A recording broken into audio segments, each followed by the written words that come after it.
please consult with a qualified professional for any investment or financial advice. As far as high-profile stuff and unorganized groups, I learned more about gas pumps than I ever thought I would. This is Pay That Bill, a podcast from your friends at Virginia Credit Union, here to help you pay your bills. My name's Sabrina, a financial educator here at the credit union. If you're new to the show, welcome. If not, welcome back. And today I'm here with Chris. What's up, Chris? What's happening, Sabrina? It's great to be here with you. So tell our listeners, since this is your first episode here with me, a little bit about your journey here at the credit union.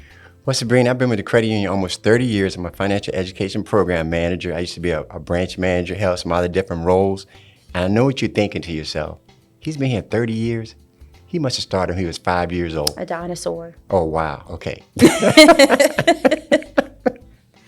So what is your favorite thing about being on our education team, and what are some of the topics that you enjoy talking about? You know, Sabrina, I love going to talk to people about personal finances. And so my favorite topic is budgeting and saving money and how we can use money wisely. So I go from K through 12, college and universities, and out in the community and talk to people about money every single day. I love it. You do an awesome job at it, too. I secretly sometimes tell myself, I'm going to be like Chris when I grow up. So you are on Pay That Bill, and I have to ask, our hot question is, what bill did you pay this week? I had to pay my credit card bill this week. But Sabrina, you know what I noticed doing my credit card bill? I saw a fraudulent charge on there. No big deal, was taken care of. But when I saw that, I said, you know what, that'd be a great topic for the podcast. Absolutely. I'm glad you said that you used your credit card, because that is, one of the safer ways to pay. And I'm glad that that process was smooth for you. If you listen to one of our previous episodes, we talked about how credit cards can help protect yourself and your purchases. But we all know someone who has fallen victim to a scam or some type of identity theft. So no one is immune. Yes. I definitely think that there is a misconception that identity theft and fraud only happens to like our seniors and our older generations. But we're going to get into the wild, wild world of scams and what to look out for and what we can do for everybody. But we're going to start by answering some questions that we've received about scams. And hey, as always, if you have a question about scams or identity theft or anything else, you can send it to paythatbill@vacu.org. So, are you ready for our first question? I'm ready. We hear a lot about data breaches, so much in the news. What can I be doing to keep my information safe? So, no, Sabrina, data breaches will occur, but I always tell people this, you know what? Don't worry about the data breach. Worry about your information. So take a proactive approach. So make sure you're watching your accounts, you're watching your credit report, you're making sure you're looking at your statements when they come. And so making sure we're staying on top of it and being vigilant, that's the best thing we can do. We have to be active participants, right? Yes, absolutely. I one of the things that I share a lot in the community is like, yes, we live in a world where everything is automated and convenient, but we still have to be aware and active. So it's not like a crock pot. We don't just set our things and forget it. We have to be mindful and vigilant ourselves. So my next question, speaking of being vigilant, is how do credit unions and banks help keep my accounts secure? Sabrina, I used to be a branch manager, right? And I had so many people just come into me and say, Mr. Woodbury, is my information safe? Is it secure? And I say, it absolutely is. There's so much technology that banks and credit unions use to keep our information safe. And I always tell people, reality is that more often than not, when there is like some fraud or some type of security lapse, it's not the bank or the credit union. Unfortunately, it's us. I definitely would have to agree with that. So thinking back a few years ago when, we all kind of switched to chip cards. And then we had the chip reader, and then I would say even a few years after that, they started changing the ways that we inserted the cards in the chip reader. So I was actually at Kroger getting gas, and the gentleman beside me was, he was livid because he could not figure out how to use the card reader. Before, you would just put the card in and pull it back out, but this one now you had to leave the chip in until it told you to take it out. And my husband sometimes tells me to stop talking to strangers, but I did. I said, sir, you have to leave the card in the card reader until it tells you to take it out. And he's like, well, I don't understand why is it that way? Why can't they just leave things alone? I'm like, it's to protect you. Right. It's to make this transaction safer. So think back to, I'm not going to quote a year, but think back maybe 20 years ago, maybe even longer. How did we physically use our credit cards and debit cards in stores? We weren't tapping and we weren't using chips. I'll let you answer that. How did we use our cards? Are you letting me answer that because you think I'm an old guy? You're absolutely right. I think about this. Think about your debit card, right? So back in the day, 20 years ago, and when I say back in the day, 20 years ago, that sounds It's actually not. It's probably old, right? 30, because 20 years ago was playing. 2005. So we're going to say 2000, right? Let's go 2000 to 1995, right? So think about going to an ATM machine. You would go and punch your card in, put your card in the ATM machine, punch your PIN number in, right? It was wide open. The screen was wide open. There was no hood over your PIN, right? And so now we made some technology advancement. We put, the screen is darkened. There's a hood over there to protect your PIN number, right? But again, though, back in the day, we were just wild, wild west, right? We just put that card in, pop, pop, pop, PIN wide open. Somebody could be standing right behind you. Yeah. So there have been a lot of advances to help us when it comes to security. Yeah, that it's just an evolution of your financial institutions keeping us safe on our everyday transactions. Mm-hmm.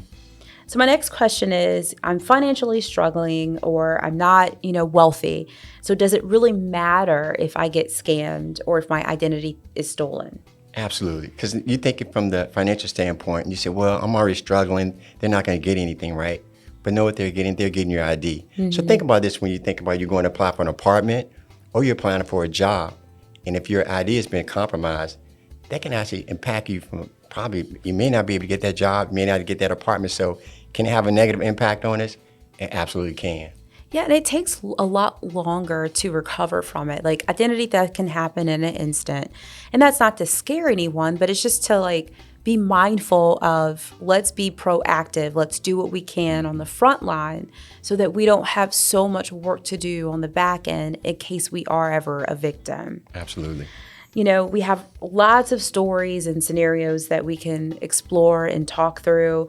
And I want to kind of go through some of them together from our own experiences. Chris, we both talk a lot about the information that we inadvertently put out there. Right. And I know you talk about it a lot in the schools. I talk about it a lot with my senior groups.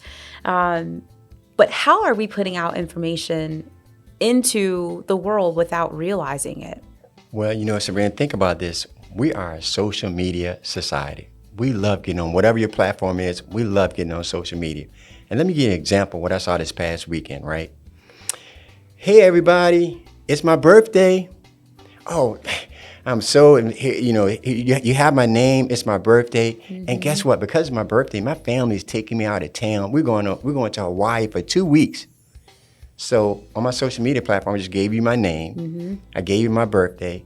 And I just now told you I'm going to be out of town for the next 2 weeks. Mm-hmm. I can easily look you up, find your address, and while you're gone, I can go to your house. I can pull your mail out of your mailbox. Yep. And if I'm totally in a criminal mindset, I possibly could break into your house from the information that you gave me online. For those travelers out there too, you can stop your mail from coming while you're on vacation. You can schedule it from doing that. That's something that that's my checklist for packing. I'm like, let me go on to USPS, the informed delivery. Mm-hmm. I stop my mail. The day I come back home is when they deliver everything, or you can pick it up at the post office. But think through those things when you're not at home and you're not there to actively check your mailbox and stuff. Absolutely. That is a perfect example of how we think that we're just sharing fun, innocent things. I think back to a young lady we used to work together years ago, and we've since gotten married. She started a family. We've moved to the suburbs, and I know so much about her life just based upon the things that are posted on Facebook. And while it's innocent, while, I'm sure their security settings are there, but, if my Facebook page gets hacked or another person's, we don't really know who is on the other end of that page, who's really viewing things. So when we're posting photos about our kids, like going back to school, we have to think and ask ourselves, is it worth posting a picture with the school bus, showing what county that you live in, or the picture of the house you just bought that may have your address on the background? So, how can you encourage our listeners to just think a little bit more about, is it worth posting that photo? No, you're absolutely right. And I think about it, you think about this, we're such a digital society now, right? So think about this, Sabrina. Even though you look 1,000 times better than me, right? 1,000. Well, make it 1,000,000 times better than me. I paid him to say that. Okay, 1,000,000 times better than me. If I was to go online right now and I had your name, your birthday, your social security number, and your address, guess what? I just became you. I can assume your identity. And here's the crazy thing, Sabrina, that a lot of times, again, we give that information out without even thinking about it. And then you think about, okay, when we think about our birthday, right? If you're online, I'm saying, hey, it's my birthday. What do we use our birthday for a lot, Sabrina, sometimes? Verifying our identity, our passwords, or some type of variation in our password. We definitely use it for a lot of stuff. Absolutely. And so if you have an ID thief, he's thinking about that, right? So he already knows, hey, I got Sabrina's name. Let me go and see if I can get onto one of her platforms. And you know what? Maybe she used her address or some variation of her address, or maybe she used her birthday or some variation of her birthday as her password. So I like to think about like our personal information as like puzzle pieces. I like puzzles. I don't know if you do puzzles. I like a good 500 piece. Oh, and I'm going to pass on that. So when we look at a puzzle, like it has a photo of what you're putting together on the front of the box. And, everything's jumbled up inside. So if we think about our identity as individual puzzle pieces, like your name is a piece, your birthday is a piece, your social's a piece. If we can work to keep those pieces separate, then someone can't put them together to form a picture of who you are to do anything nefarious or to put things together to open accounts and things like that. So I like to think about like, how can we keep our puzzle pieces not only separate, but like protected, if you will. No, absolutely. And I'm gonna tell you, I love that. I love that example of the puzzle. Matter of fact, I'm gonna show you how easy it is just for our viewing audience, right? Write down your name, birthday, social security number, address for me. And I just want, no, Sabrina, I'm not gonna do anything with it. I may apply for a credit card later today. But again, though, keeping that information separate, and then also making sure we know who we're giving that information to. Do they need it, right? Right. And so it's a need-only basis, right? And so do I have to get this information out? Be careful. And sometimes we do have to give it out, but make sure we're giving it out to a person or a company that we trust and they have a need for it. I have also been a victim of identity theft. I don't know if you know this. But back in, I think it was 2020, 2021, we were in the middle of buying our house. That's the biggest purchase. We have to make sure our credit is tip-top shape. And because many people were working from home during the pandemic, I'm sitting at my little computer station that I had put together, and I'm going through the mail, and I received a letter from the Unemployment Commission. And before I even opened it, I'm like, this has got to be junk mail. They're probably just, if you have had a change in hours or if something happens, like, we're here to help. So I humored it and I opened it, and it was a letter telling me that my unemployment was approved. What? And I was confused because I'm like, did they fire me? It didn't tell me. And did they apply? Like, what is happening?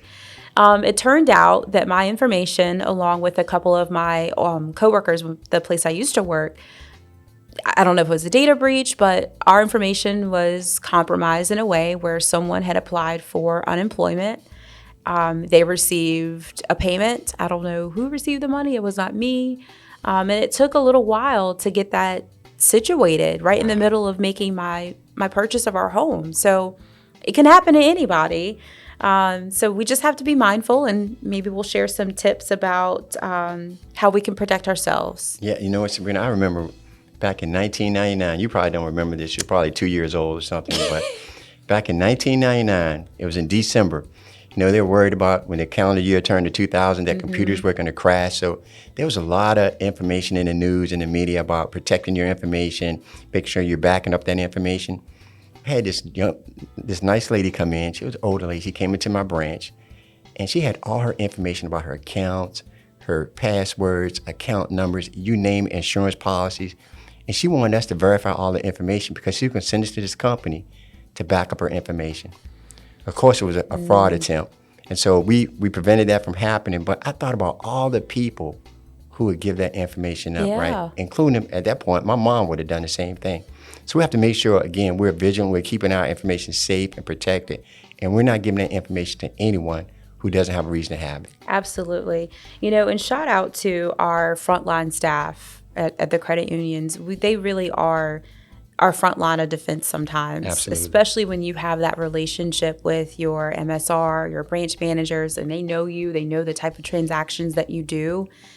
Even from my own branch experience, like it may not always seem like it, or, that everyday interaction may not seem like much to you, but we're remembering things and we're making sure, like, if that doesn't sound right, we're here to help. We're here to help and protect you. So just a little thank you for that staff that protects our members every single day. Absolutely.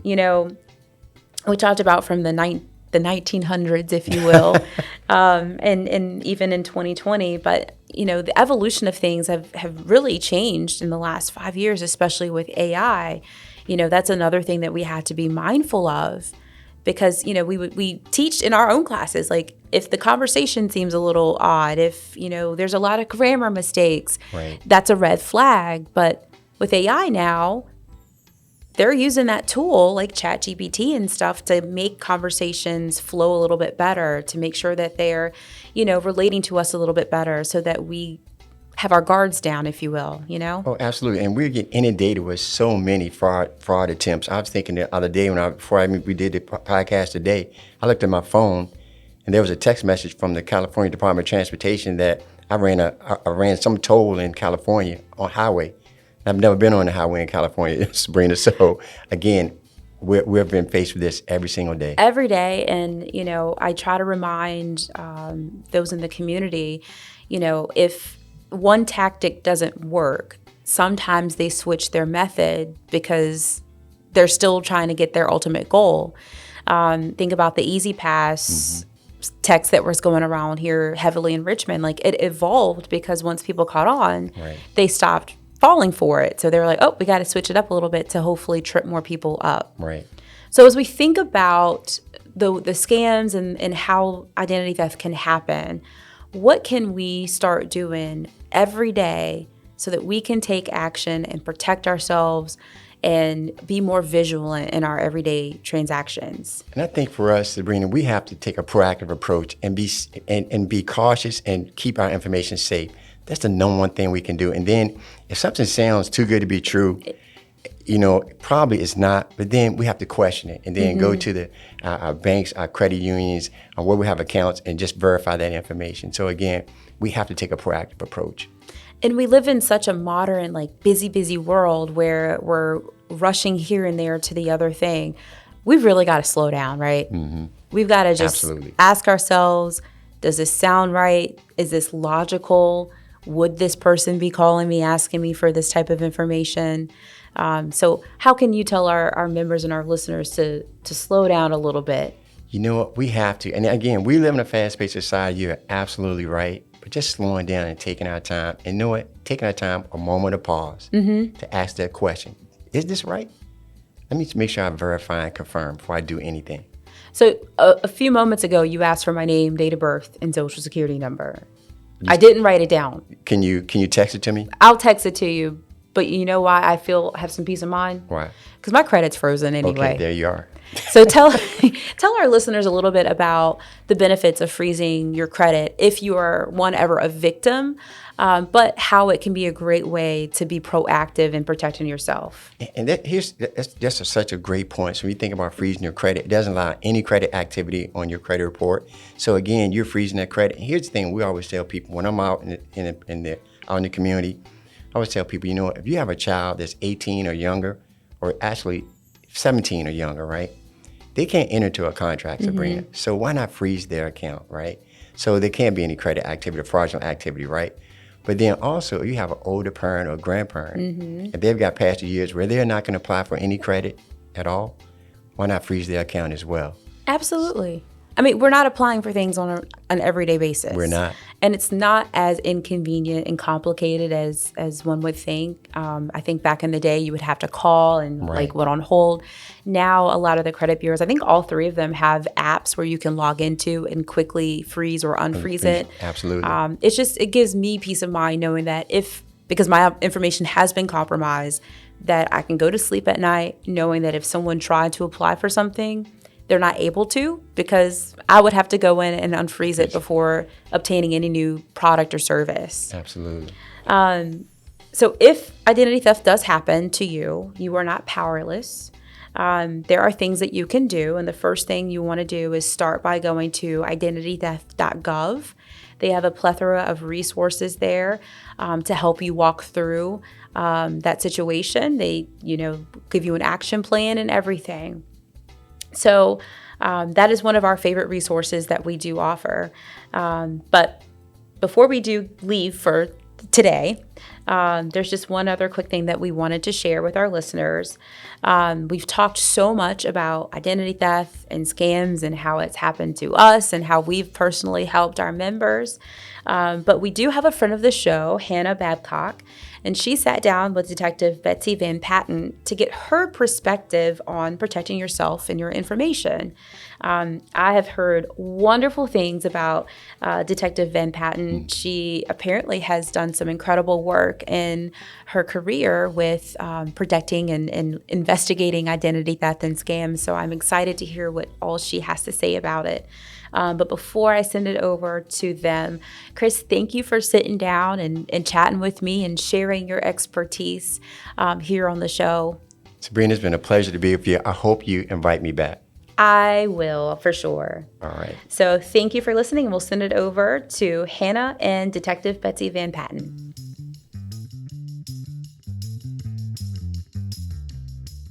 Hey, this is Hannah, and we're sitting down with Detective Van Patten, a friend of the show, and we're going to have a conversation about fraud.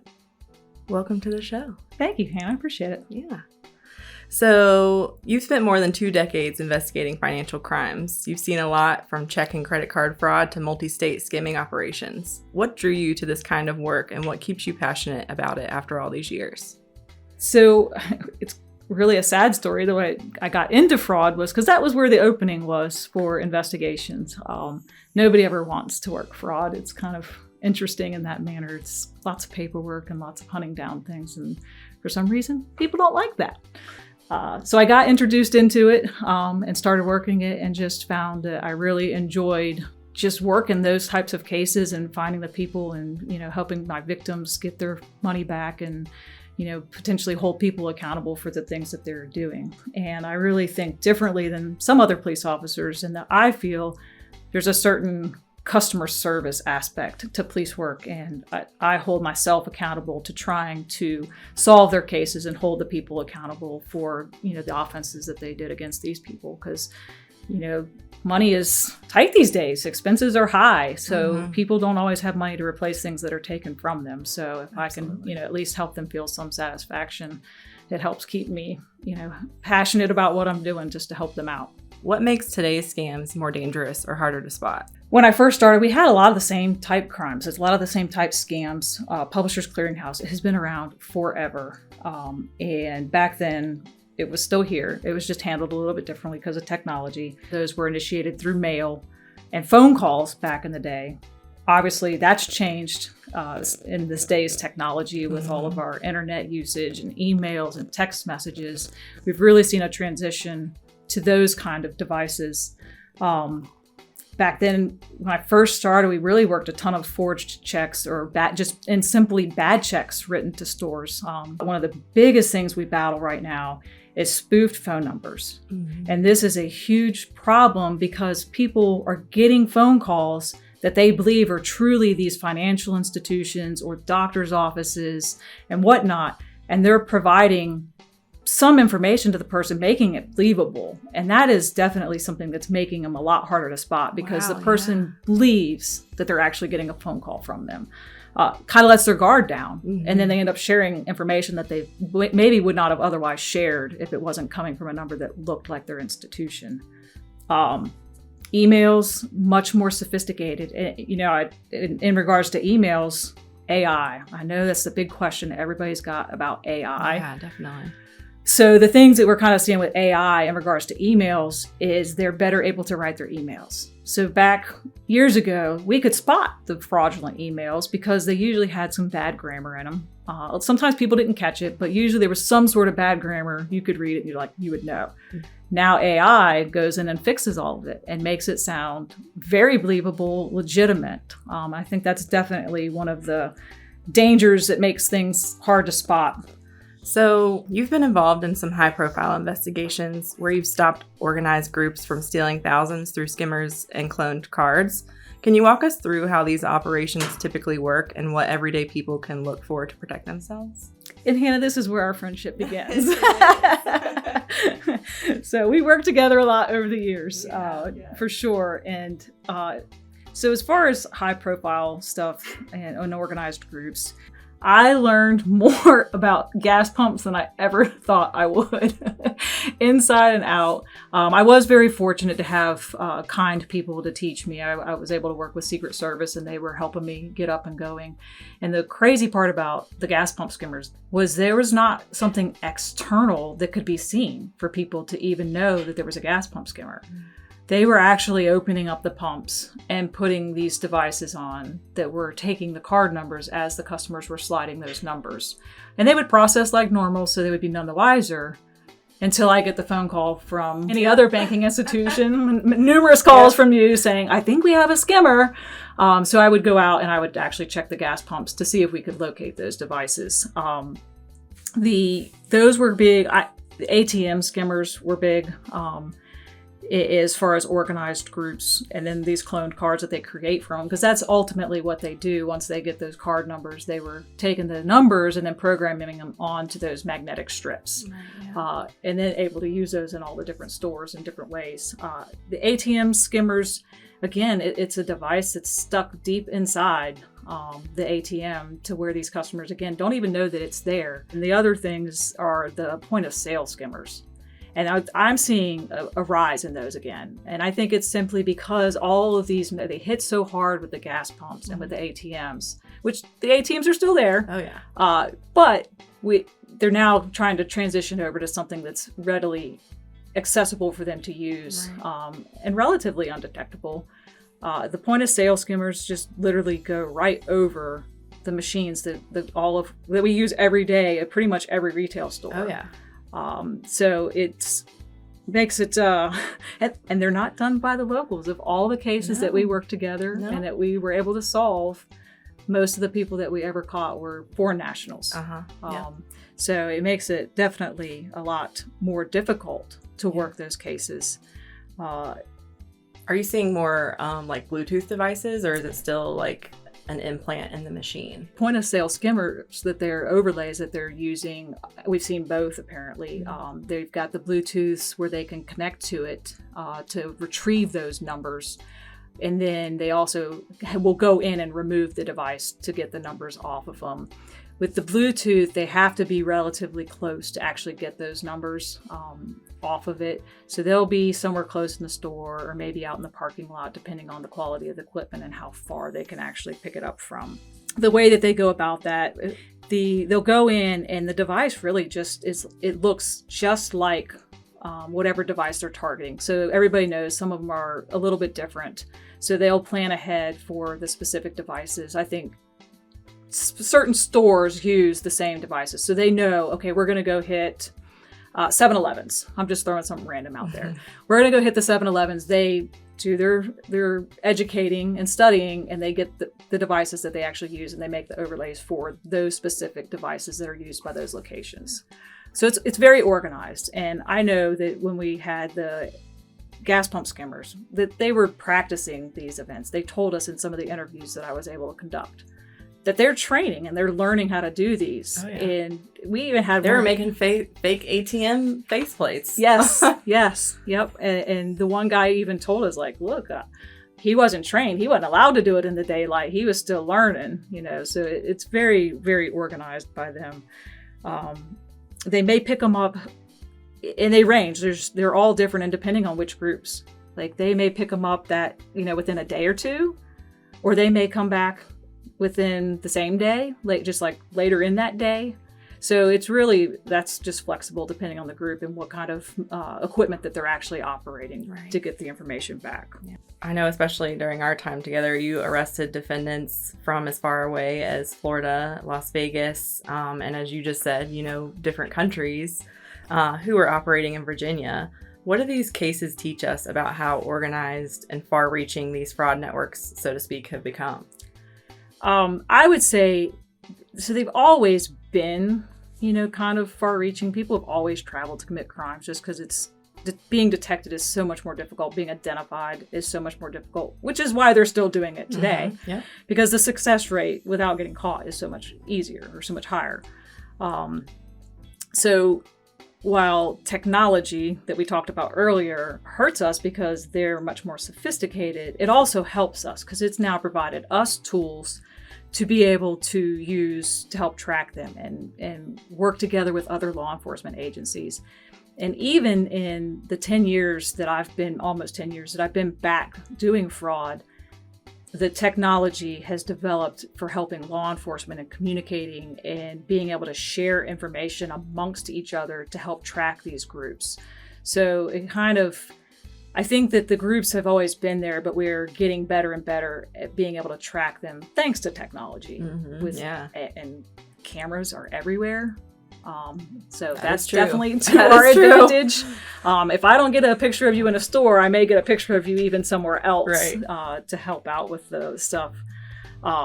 Definitely more and more collaborative programs. When I was first working, I always wanted a program to be able to share photos because I knew in my cases that people weren't local. So if they're not local, nobody local is going to be able to identify them. And more and more different collaborative methods have come about to be able to actually share the pictures. And somebody may have caught them in another location and know who they are by that picture. So by being able to share all over the United States, we're better able to work together to actually be able to solve those crimes. And many scams rely on social engineering, tricking people rather than just stealing their data. In your experience, what makes people fall for these schemes, and how can we train ourselves to spot red flags before it's too late? So that's a lot. Social engineering really probably is one of the number one ways that they're really getting a lot of the information. All the unfortunate data leaks from locations, just because cybercrime is cybercrime, and the hackers, all they have to do is have just a couple little pieces of your information, and they can become very convincing on the phone, which is awful because even people who are talking to them and they think it might be fake, then the person provides a couple pieces of information that belong to them. They're like, oh no, this is legitimate. So that makes it a lot more difficult. They're smooth talkers. I'm old. Sorry. Back in the day, these people were actually called con artists. Same thing. We just call them scammers nowadays. Yeah. And con artists are smooth talkers. It's all they do for a living, and they're very good at it. And that's how they're able to get people to just kind of go along with what they're doing and trick them. We want to be helpful in nature. We're taught to be polite to people and be helpful. And I think that plays a huge part in it because we don't want to be mean. No. And especially the older generations, I feel like, they've always just been as friendly as can be and very trusting. So for sure. And then the other biggest factor, even off of the spin-off of just being trusting, is they play on emotions. And so many frauds are perpetrated specifically off of playing on the emotions of the person that they're talking to. They drag you in and they get you into that emotional state. And when we're acting in that emotional state, we're not acting logically. So people on the outside are like, oh, well, you should have known. Well, in that point in time, you weren't in that emotional state to be thinking logically that it didn't make sense. Right. And that's really one of the things that they prey on. And they get just enough conversation generated sometimes to find out things that are going on in the lives of the people they're talking to. And then they'll drag that right in. And that emotion starts running really high. Yeah. Makes it super easy for them. And they create a sense of urgency. Yes. A lot of the time. That was actually where I was getting ready to head. As far as red flags, urgency is one of the big things that we talk about. And that's literally the very first one on my list is, there is a sense to act immediately. Anytime, that is one of the biggest red flags. Anytime somebody is wanting you to do something right now, there's no need. And a lot of times I know in a specific scam where they're claiming that somebody's, got arrested for a traffic accident or something like that. That's one of the big ones that's used. And they're playing off of the people not wanting this family member to go to jail. Well, it's not going to matter if you run down to the store and give $20,000 right then and there. The process doesn't work like that. But people who haven't been involved don't understand that. The other big red flag that we talk about and we teach is paying by a certain way.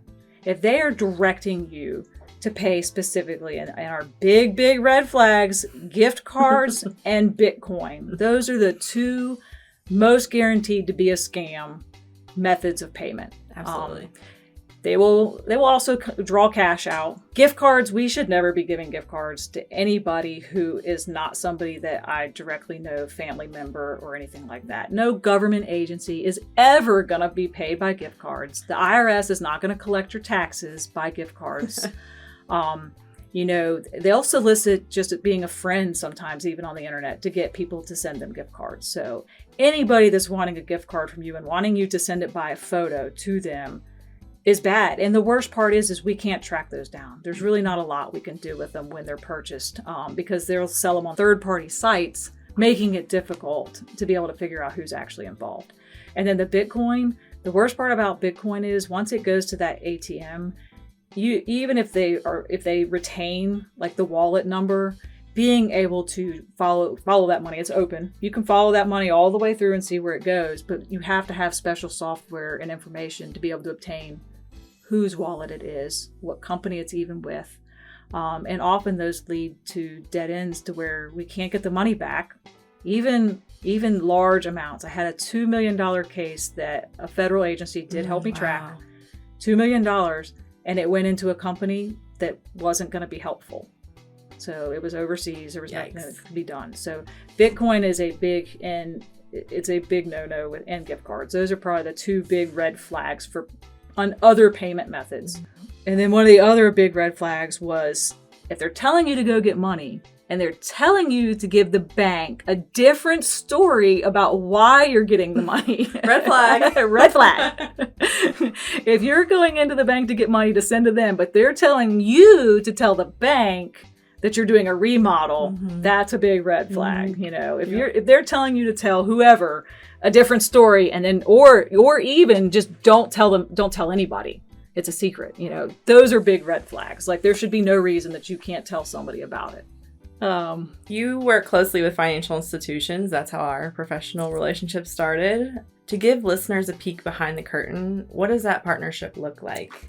So I feel very fortunate that I have the relationships with my banking institutions and other law enforcement. But I've worked really hard because I realize that is a very, very important part of working crimes and investigating things, is having those relationships. I am a member of multiple organizations to share information and offender information and what kind of crimes are actually going on. And what that allows me to do is to come back and share that with all of my local people. I can see the trends of things that are happening, that are gonna eventually come our way. Or I can just see offender information that I can share. Hey, be on the lookout for this guy, right, or this person, or this, whatever, this vehicle, things like that. I'm definitely able to share. And then I have a local group that I run, the Roanoke Valley Fraud Investigators Group, and we meet once a month and we continue that sharing information. And the nice part about that group is that it involves the banks, adult protective services, law enforcement, both state, federal, local, everybody. Postal inspectors. Yeah. So it's a great group that allows the banks to communicate with adult protective services, as far as here's things we're seeing, hey, when you do reports, can you put this information in? And it helps just really collaborate and make sure that everybody's sharing the information the right way and helping each other out. Yeah, absolutely. It's also nice for like the financial institution piece for us to know, like, okay, this financial institution's also experiencing this here, and they're seeing it as well. So yes, and I think that's been huge. And that's also shared like to me, and then I will even send out the emails to everybody to be like, hey, this is something that's going on, so everybody can kind of look out for it. As far as like peeking behind the curtain, if we have a crime that's reported, having the relationships with our banks for me is really big because it allows my investigation to go faster. Because if I'm relying on getting in touch with a victim to get certain information that maybe they didn't have at the time, that slows me down.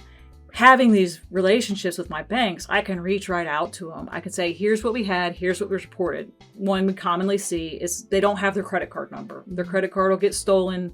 They don't have it. So I can call the banking institutions to be like, hey, this person reported a credit card stolen. Do you guys have the full card number? By doing that, I'm able to go get video and things a lot faster and get things moving quicker. Because if I have to wait a couple of days for the victim to get back to me, I may lose that video. Having that information flowing back and forth, it allows the cases to go better. And quite frankly, having that relationship with you guys allows us to help you. Right. If you're seeing some sort of a trend or whatnot, you're able to reach out and help us with that information. Absolutely. And we help you. Yeah. And in turn help our members. Right. So absolutely. When friends or family come to you for advice, what's the first thing you tell them to do to protect themselves? Oh, my poor mom. I tell her all the time. I'm like, don't ever give money away. I think we all do that with our moms. So I do have these conversations with them often, but I would say, and I have a couple things listed here, don't answer the phone for anyone. If you don't know the number, just don't answer it. That's the number one way to knock all of this out. However, like I just said, with these spoof numbers, and it looks like it's your bank calling, you think, well, I should answer the phone. Yeah. So then I say, okay, if you answer the phone and you're talking to them and you realize that this isn't legitimate, or you realize that there's something nefarious about it, then just hang up. Like, don't try to have a conversation, because remember back way on at the beginning, we were talking about these guys are con artists. Oh, yeah. So if you give them a little bit, they're going to run with it. So the best thing is just to hang up. Yeah. Don't try to talk to them. I had one, I did have a little fun. I decided to annoy a scammer one day. I probably called him like 10 times that day just to annoy him. And he literally tried to convince me that he was a state police guy. And I'm like, they don't work on Saturdays. Come on, man. I know all the state police guys. Right. And then I asked him where his office was, and he hung up on me. Yeah. So, don't ever try to talk to them, because they're good at what they do, and they will try to convince you or get some sort of information out of you that you didn't intend to give to them. Never, ever, ever give out your personal information, period. Don't ever give out your login information. The bank does not want your login information when they're talking to you. They don't need your login information to help alter your account. If something's wrong with your account on the phone, they don't need it. You can go to a branch. The branch will be glad to help you out with that. And then in person that it's legitimate, and they can help you fix your account. Don't ever give it out on the phone.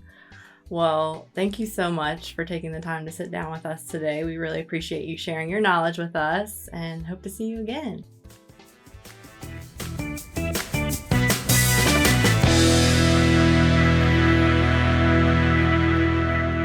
Pay That Bill is a podcast designed to entertain and, more importantly, educate. The show is produced by Virginia Credit Union and is developed alongside our award-winning financial education team. We have a library full of free resources available online that can help you on your journey to financial success. If you want to learn more about what we talked about today, check out the links we have in the description of this episode. The information provided in Pay That Bill is for educational and informational purposes only and should not be considered financial advice.